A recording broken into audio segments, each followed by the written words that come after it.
ऐसी कहानी जो आपकी सोच बदल देगी। दुनिया में दो तरह के लोग होते हैं। एक वे जो छोटी सी प्रॉब्लम आने पर घबरा जाते हैं और दुखी हो जाते हैं। दूसरे वह लोग होते हैं चाहे कितनी भी बड़ी मुश्किलें उनकी जिंदगी में आ जाएं, लेकिन वह हमेशा खुश रहते हैं। हर प्रॉब्लम में अपने आप को संभाल लेते हैं। एक वे जो जिनके पास सब कुछ होते हुए भी लेकिन फिर भी वह हमेशा दुखी दिखते हैं। आपको हमेशा वे दुखी ही मिलेंगे। और दूसरे वे जिनके पास कुछ हो या ना हो लेकिन वह आपको हमेशा खुश दिखते हुए मिलते हैं, मुस्कुराते हुए मिलते हैं। आज हम ऐसे ही एक मोटिवेशनल स्टोरी के बारे में बात करेंगे। यह कहानी ऐसी है कि आपके जीवन में हजारों मुश्किलें या बड़ी परेशानियां क्यों ना आ जाएं, लेकिन यह कहानी आपको हर मुश्किल में रहना और मुस्कुराना सिखा देगी। एक फकीर एक देश की यात्रा पर निकला। जब रास्ते में रात हो गई तो वे एक व्यक्ति घर रुक गया। उस व्यक्ति का नाम था आनंद। आनंद ने उस फकीर की खूब सेवा की और दूसरे दिन आनंद ने फकीर को उपहार देकर विदा किया। वह फकीर आनंद की सेवा से बहुत खुश हो गया और दुआएं देने लगा कि हे भगवान, आनंद को हमेशा खुश रखना और वह हमेशा दिन प्रतिदिन आगे बढ़ता ही रहे। इस बात पर आनंद हंसने लगा और फकीर से आनंद बोला, हे फकीर, जो है वह भी अब नहीं रहने वाला। इस बात पर फकीर आनंद की तरफ देखता ही रहा और वहां से आगे चला गया। कुछ साल बाद फिर फकीर आनंद के घर आया और देखा सारा धन और सारी संपत्ति सब कुछ चला गया है। आनंद एक गांव के ही बड़े जमींदार के यहाँ नौकरी कर रहा है।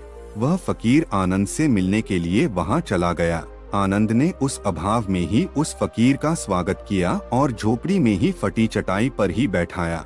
उसके पास खाने के लिए जो रूखी सूखी रोटी थी वह खाने के लिए फकीर को दे दिया। जब फकीर वहां से जाने लगा तो उसके आंख में आंसू था और फकीर कहने लगा, हे भगवान, तुमने यह क्या किया? तो आनंद फिर हंसा और कहने लगाया, अरे फकीर, तू क्यों दुखी हो रहा है? ईश्वर हमें जिस हाल में भी रखे हमें हमेशा खुश रहना चाहिए, उसे धन्यवाद देना चाहिए। समय सदा बदलता रहता है और इतना ही नहीं, यह भी नहीं रहने वाला है। इस पर फकीर सोचने लगा कि मैं तो केवल वेश से ही फकीर हूँ, लेकिन सच्चा फकीर तो तुम हो आनंद।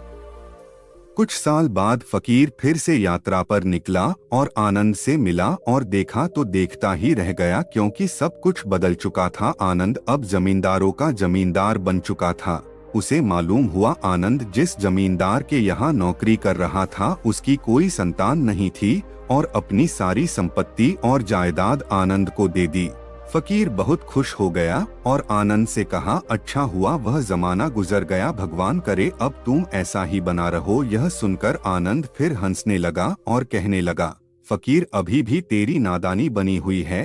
फकीर ने फिर आनंद से पूछा, क्या यह भी नहीं रहने वाला? तो आनंद ने उत्तर दिया, हाँ, या तो यह चला जाएगा या फिर इसको अपना मानने वाला ही चला जाएगा। यहाँ पर कुछ भी रहने वाला है ही नहीं।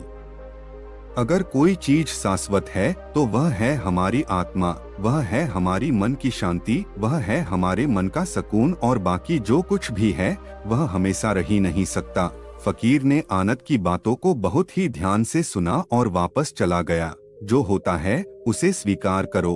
कुछ सालों के बाद फिर फकीर जब उस गांव से गुजरा तो आनंद का महल तो है लेकिन उसमें आनंद ही नहीं है। उसमें कबूतर गुटरगू कर रहे हैं। आनंद अब इस दुनिया में नहीं रहा, उसकी मृत्यु हो चुकी थी। वह फकीर मन ही मन सोचने लगा कि यह एक इंसान जिंदगी भर कितना दौड़ता रहता है और रोता रहता है, दुखी होता रहता है। जिन चीजों के लिए इंसान तड़पता रहता है, दुखी होता रहता है, वास्तव में वह चीज जो हमेशा रहने वाली है ही नहीं, वे सारी चीजें बदलने वाली है। यह कहानी यह शिक्षा देती है कि हमारे जिंदगी में जब भी कोई मुश्किल, तकलीफ या दुख आए तो हमें यह सोचना चाहिए कि जिंदगी में इससे पहले मुश्किलें या उलझने आई तो क्या वे हमेशा रुकी रही? जैसे सारी मुश्किलें आकर चली गई वैसे ही यह भी मुश्किल चली जाएगी। यह भी हमेशा रहने वाली नहीं है। तो आप हमेशा याद रखिए कि जिंदगी में कितना भी बड़ा दुख क्यों न हो, वह हमेशा रहने वाली नहीं है। ये दुख भी चले जाएंगे। एक बार अकबर ने बीरबल से कहा कि बीरबल, आज कुछ ऐसा लिखो कि जब मैं खुशी में पढ़ूं तो दुख और जब दुख में पढ़ूं तो खुशी हो। तो बीरबल ने लिखा, यह वक्त भी बीत जाएगा। ये एक ऐसा वाक्य है, जब इसे खुशी में पढ़ेंगे तो दुख होगा और दुख में पढ़ेंगे तो खुशी होगा। मुझे उम्मीद है कि आप सभी को आज का यह कहानी बहुत पसंद आया होगा। यदि पसंद आया हो तो कृपया आप इस कहानी को सबके साथ में शेयर जरूर करें।